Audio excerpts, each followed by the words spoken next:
May bagong player ang darating dito at talaga sobrang nagulat kami sa lakas nito. Zion Williamson kung maglaro. Formal sa kanya man posterize. At talagang walang kailang-ilang ang lapad din ng katawan. Ito na ang Zion Williamson ng Peña Blanca, Cagayan. Itong gawin na to guys, paalis nga kami at meron kaming pupuntahan. Pero bago ang lahat sa mga hindi pa nakaka-order ng Toy Story Collection, pwede nyo po i-click yung link at makakahabol pa kayo. At lahat po ng kikitain nito ay gagamitin namin para sa mga misyon. Kaya sa pagbili nyo po nito ay talaga makakatulong kayo. So ano pang hinihintay nyo? Click the link and get your Toy Story Collection now. At bago po natin ituloy ito ay meron po muna akong gustong i-share sa inyo. Sabi sa Matthew 15 verse 8, iginagalang ako ng mga taong ito sa mga labi lang nila, ngunit malayo sa akin ang kanilang mga puso. In short, meron talaga mga taong grabe magsalita at magkwento ng pananampalataya nila sa Panginoon na naniniwala sila, sumusunod sila at ang dami nilang sinasabi. Kaya lang napakalayo ng puso sa Panginoon. Kasi makikita mo sa actions ng tao kung totoo ba yung sinasabi niya. Kaya nga as believers at kung pinagmamalaki mong tagasunod ka ng Panginoon, be mindful of your actions kasi pwedeng ikadapa ng mga tao yan sa paligid mo. Mas mabuting ang hindi na lang tayo nagsasalita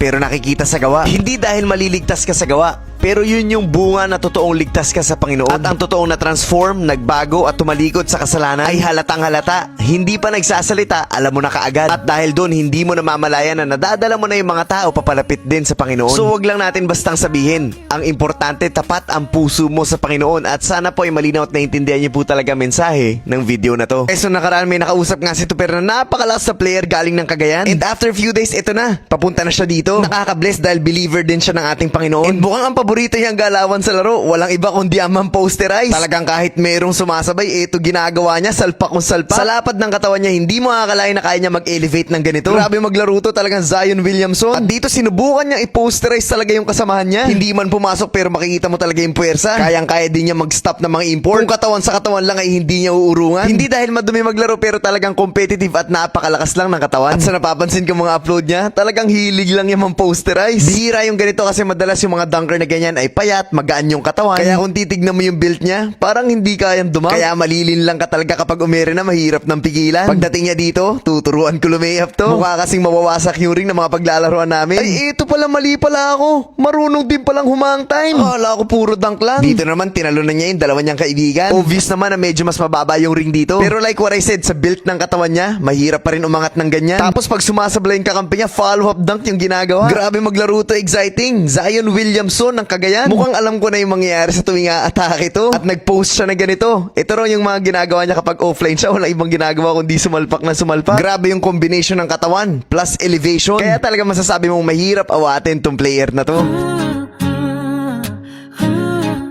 Jesus, you knew me from the start.